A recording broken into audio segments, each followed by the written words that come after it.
Good morning, Ultimate Business Support, and officially welcome to this week's Coffee Chat. This week's Coffee Chat is hosted and brought to you by yours truly. We don't have a guest today. I'm always looking out for new guests to interview and to add value through the group. But as I was super busy last week and just doing the event thing, now I'm up to 81 events out of 100 for 2016, and I am pretty confident now I'm going to smash that record of 100 events. So those of you that are on GoToWebinar, we're also live streaming through the Ultimate Business Support Group. So can you just let me know that you can hear me and see the PowerPoint presentation? Dear, lost the live stream. Yeah, it's good if you lose the live stream to jump across to them through GoToWebinar, so I'll keep the questions box open there. So for those of you that are brand new to these coffee chats, we run these every single Monday at 9 a.m. Hey Francis and Helen, nice to see you guys as well, and Linda. Yep, awesome. We run these at 9 a.m. every Monday morning. We bring different topics, different experts. Sometimes if I don't have an expert, I'll just jump on and share some insights, and it's pretty casual. It's a way to keep our community connected. Ultimate Business Support thriving, which has been a group that's been now around for 3 and a bit years, and now over 12,000 members. And I have to say, it feels like it is my second lounge room when it comes to hanging out online. And I have so many awesome friends that I have met and new people that I've connected with. And certainly we run a live networking events in Adelaide, Sydney, and Melbourne. Adelaide is happening tomorrow night because I will be there and I'll be their guest speaker.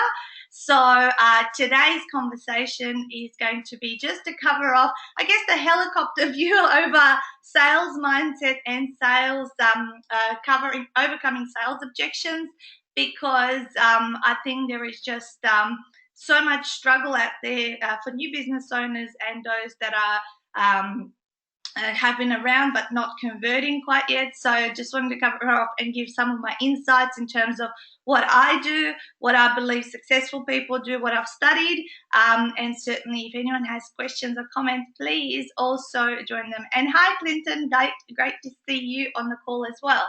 All right, so first thing is, let's cover off sales mindset. So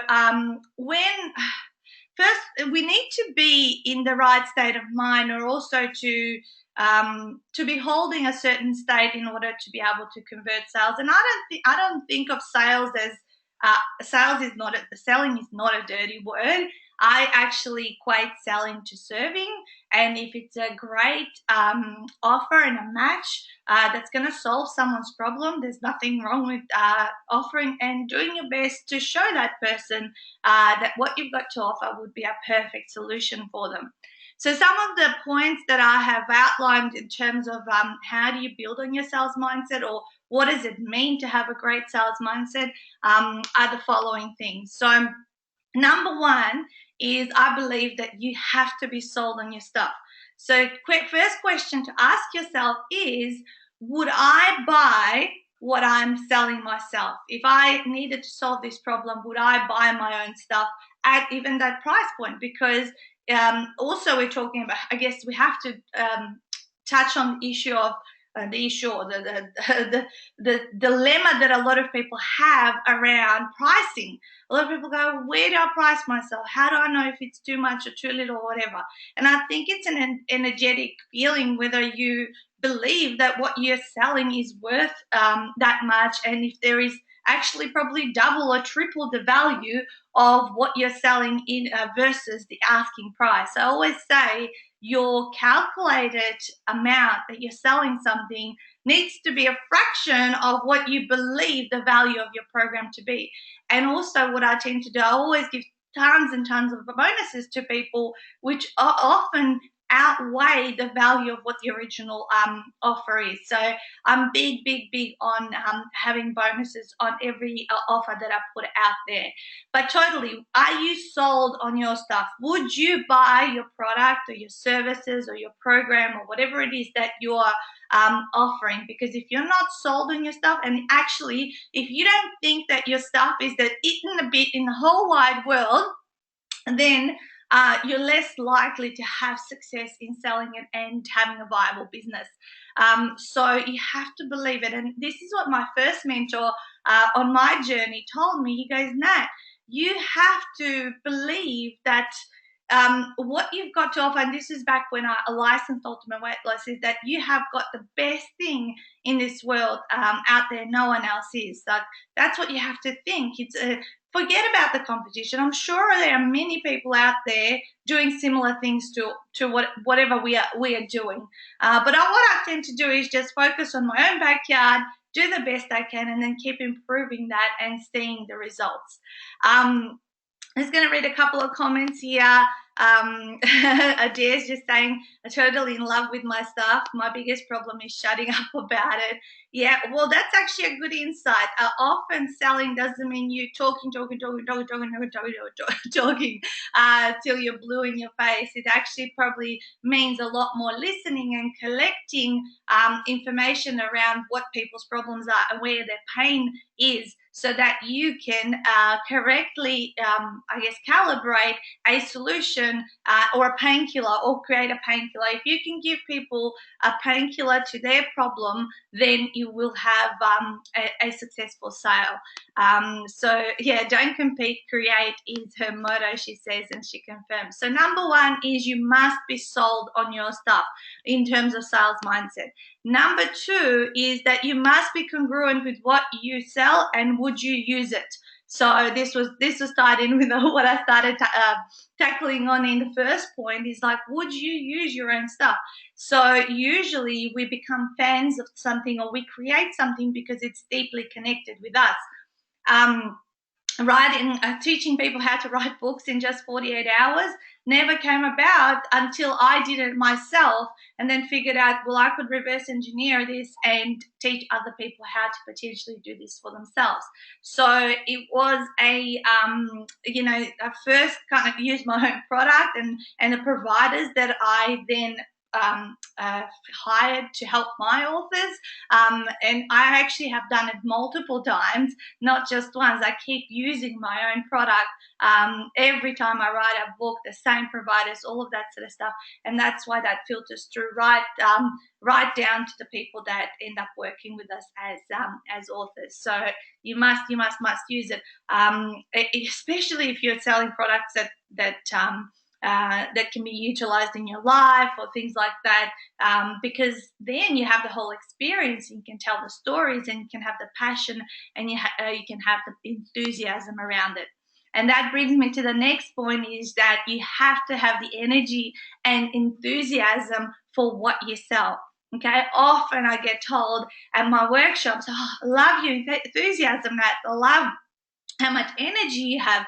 And I said, because I know that this is the solution. What I've got is the painkiller to a lot of people's credibility and not being known by anyone. And I know that writing a book at the first point is, even though they go, I want to make sales, I want to get clients, I want to have all of these workshops. And number one, first point, I believe, is that I change people on a personal level. So first of all, it's not about writing the book.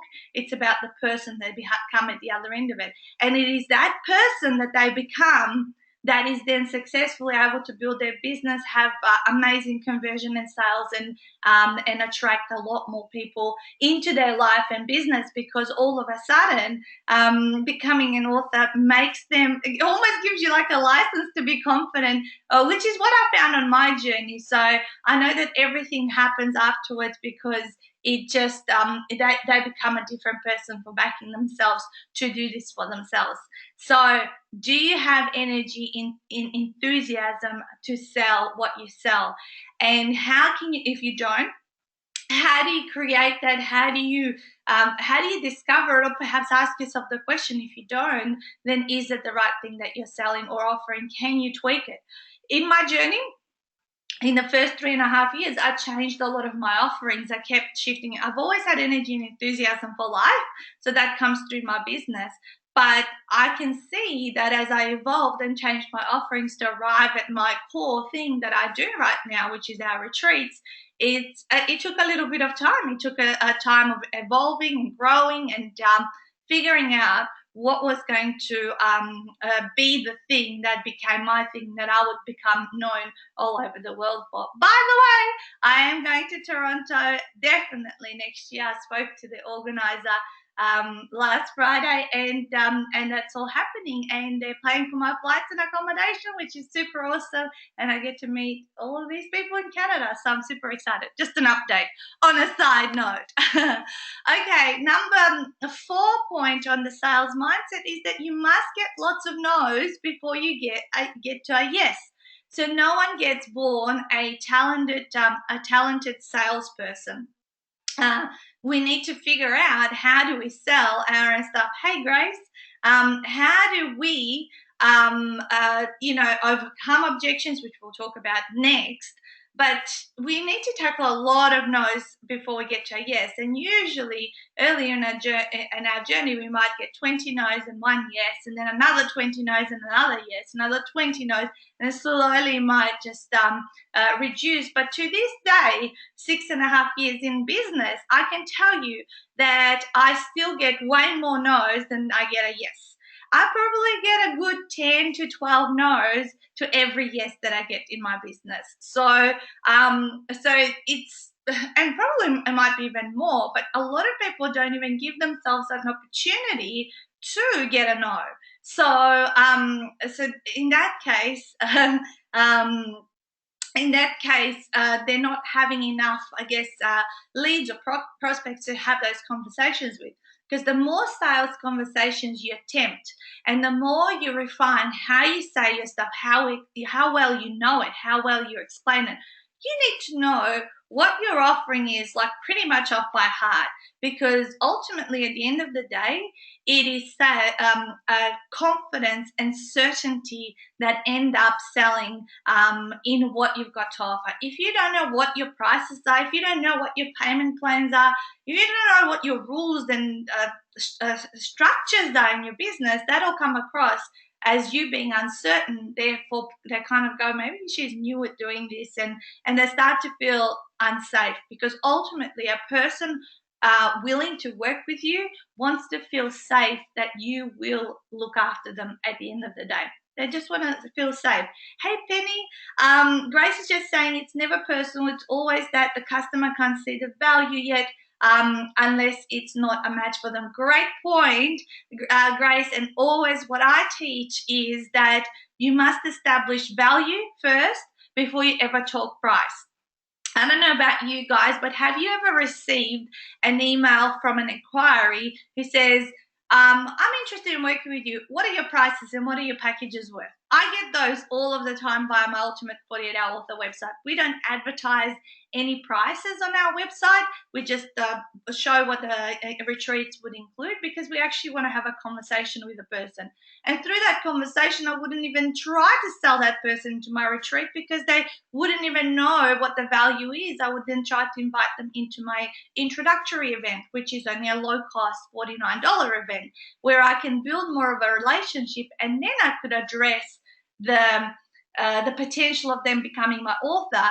Because unless they understand the value of what I've got to offer and actually how enormous it is, me blurting out my program is $19,000 does not mean anything. Does not mean anything. Immediately it gets judged on price. Immediately 99.9% of people will say, oh, that is way too expensive. You wouldn't pay that much for writing a book. It'll get all of these judgments placed upon it.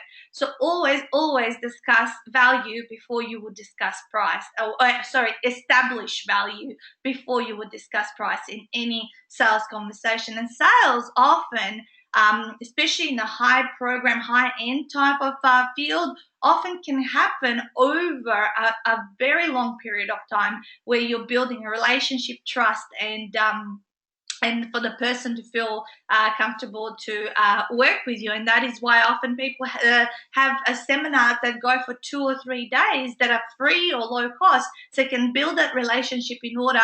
At the end of that second or third day, they can say, come and work with us. We can help you solve this problem, and this is what the price is. And generally it's in a 5-figure realm.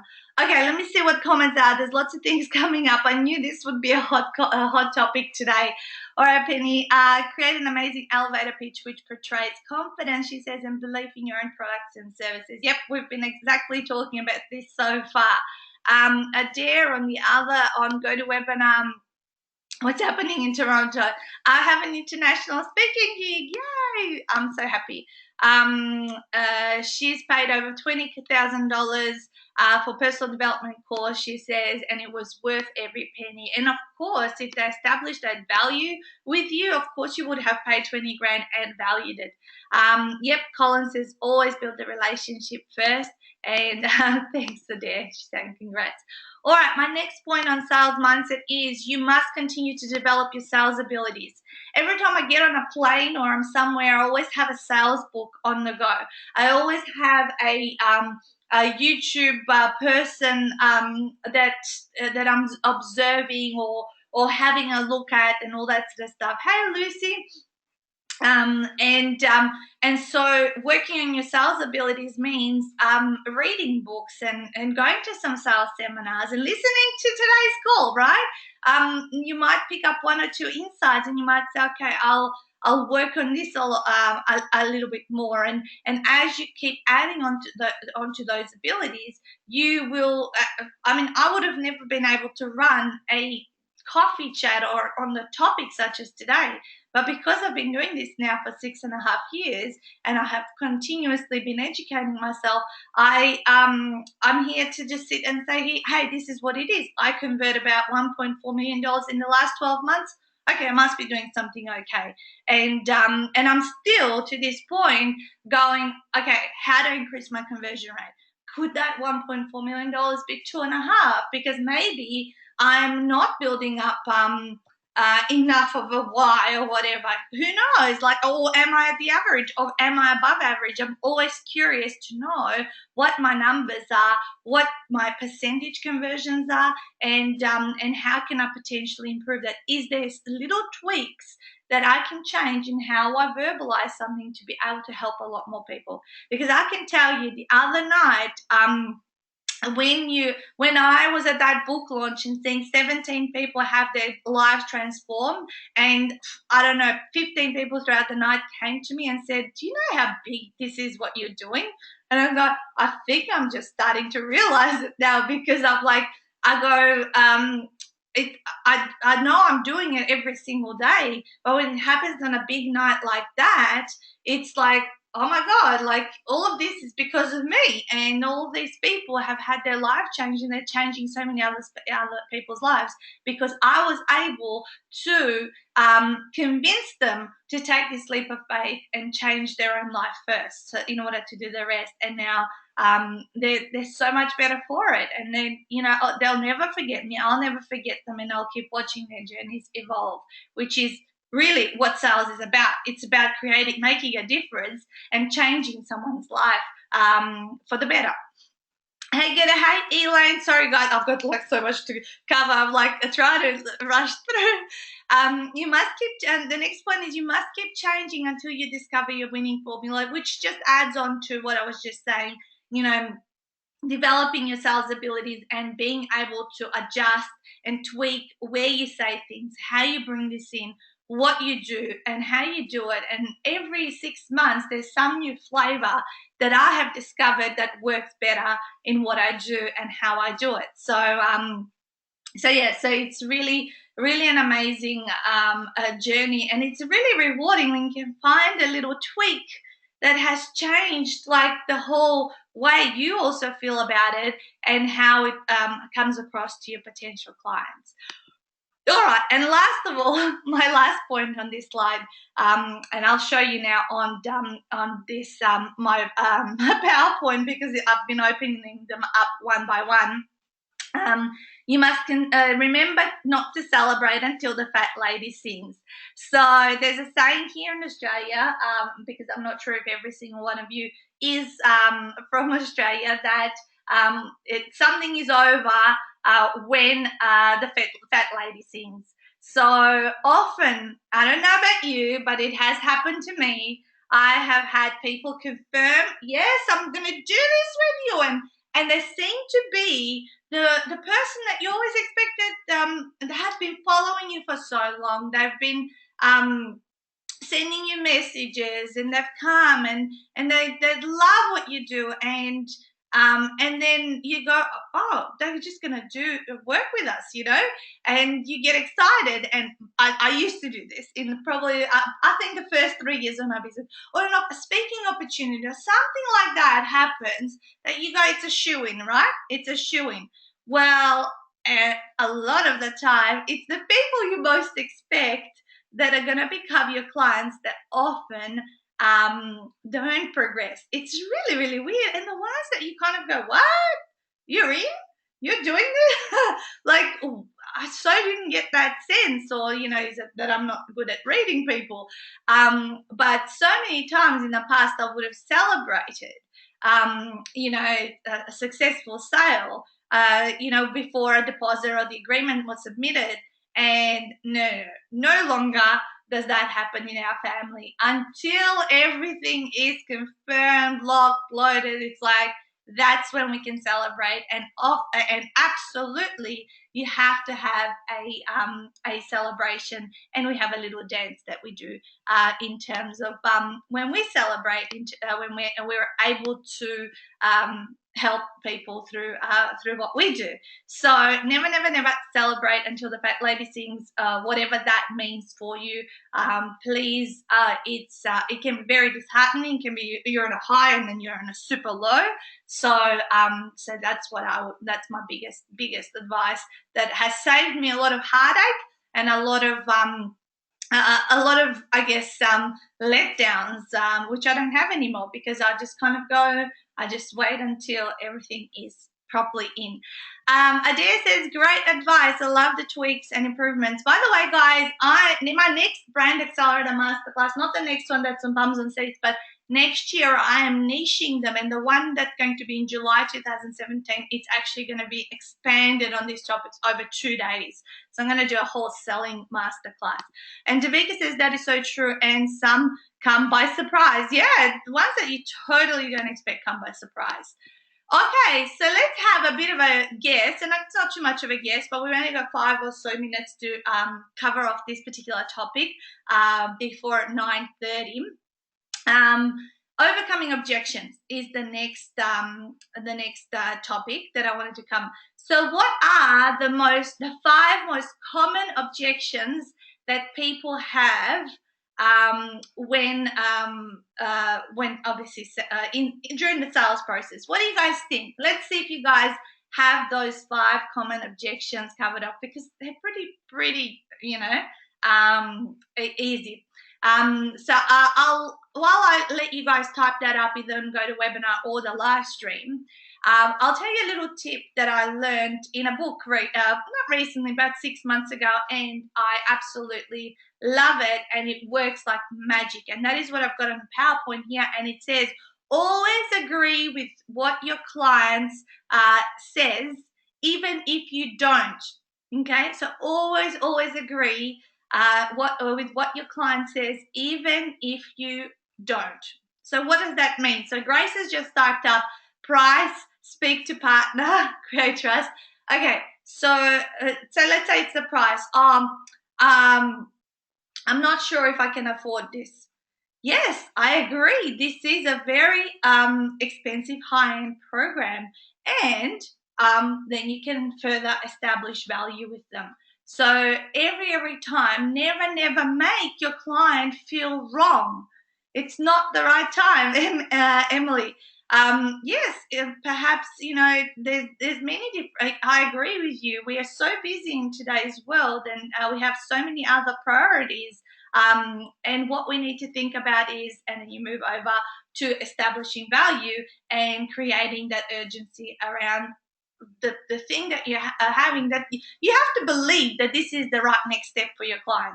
If you don't believe that it is the right next step, then of course the sale's not going to happen. So time, money from Leah, awesome.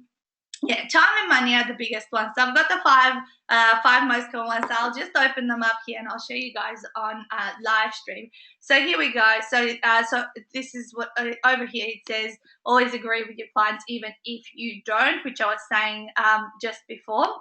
I can't afford it. Okay, number one, sales objection. I don't have time. Absolutely, you were there. I have to talk to my spouse. Grace, absolutely, you had that one. I need to think about it. Okay, a great little one. And the fifth one, which none of you actually says, but I get this probably 20% of the time because I tend to attract a lot of people who are from the spiritual world. They believe in universe and energy, all that kind of stuff, which I do as well. My intuition and inner voice is telling me no. Okay, did no one guess that one? Have you guys gotten that one? I mean, come on, and this is not just, I didn't come up with this list totally on my own. Actually, while I've been reading sales books and all that kind of stuff, and it's so true because I have gotten that one so many times. I'd say 20%, as I said, of people say, yeah, I'm not really sure. I'm gonna go and talk to my guides, to my whatever it is. I get that, and I completely. It's fine for you to do what you do, know and believe in, and I would do the same as well. But is one of the other ones, and that you can get. In these conversations, if you tend to have your target market also a bit more spiritually inclined. So how do you overcome objections? As I have only about 2 minutes to talk about this, I use seeding. Okay, so seeding. So create stories about what you do or what past clients and have experienced and done to overcome those objections. So, did you have a client that was really struggling financially, but they turned over every stone to find the funds to figure out how to do your program or your whatever you're offering, buy your product or things like that? So, can you share that through a story? Can you give someone an example? Can you give people a solution of how someone would overcome the I can't afford objection? So, seeding is also about placing stories because often we're always in our own way. Our mindset is in our own way to make that decision and take that leap of faith. We don't believe in ourselves enough. So, how do you create that belief? How do you create that strong I guess, truth of say yes, then work out the how so that the client goes, I need to back myself and then I know how then everything that needs to line up will line up because the ducks never line up until we actually say yes. So many different seeding stories and angles can be built in your presentations, into your sales conversations, so that your clients actually don't end up being able to even say any of those things to you. Okay, so often when I do my events, I have a conversation, I've addressed all of those things that people have no more to say. And you know what normally happens? I'd never hear from them. If they haven't backed themselves and taken the leap, they know that they come back to me and say, I can't afford it, I don't have the time, da, da, da, da. They can't because I've already called them on that. So do you call your clients on some of their limitations? Because everyone's got limitations, even I do. And often when I need to take a leap of faith myself into a big decision, I figure I ask myself all of those questions. Natasha, come on. Time and money are just an excuse. Don't give yourself this bullshit. What is this really about? Because if it's important enough, you'll find a way. But currently you're finding an excuse. So is it important enough? And how is it that you can deliver that and say that for yourself to be able to assist your client in taking the leap and going through this journey? And do you believe 1000% that what you're going to provide to them is going to be the best experience and something they'll remember for life and have you as that, facilitator of change in what they're doing?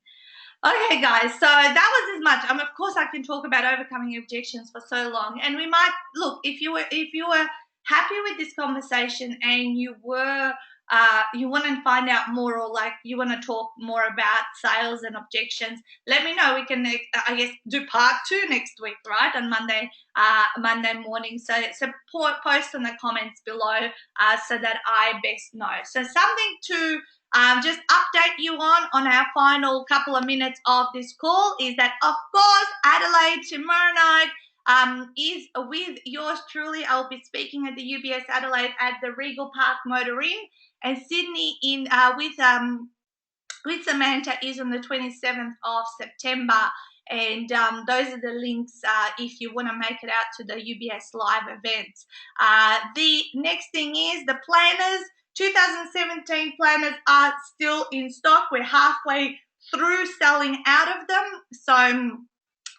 So you guys can grab a planner through that link that I've got there on the screen. And there's still plenty of stock of both colors. I'm just only setting out on a journey, and we haven't focused on selling them, but I know they're going to become like hotcakes in October because everyone will want to start to plan towards 2017. And the very final thing, as Stuart is putting out this morning an email to our mega database, half of these VIP marketing days, or they're planning days for you to plan out your full 2017 with food. They're at our home. The 11th of October one is half full. There's 5 spots. And then 6 spots left in the November one. We only take 10 people. The investment is $497. You get your whiteboard calendar and your food, and you get to plan all of 2017. So if any of you want to come along, you need to private message me ASAP, as I know the email is going out today, and no doubt they will be both full. Last year we did 2 days like this to plan 2017 with people. Leah, you are one of my authors, and you got that as a bonus. So please, in terms of the VIP day, but if you're talking about the planner, why don't I give you one when you come across that, because then I can do it a little bit cheaper because I don't need to post it out to you, if that's what you meant. Awesome.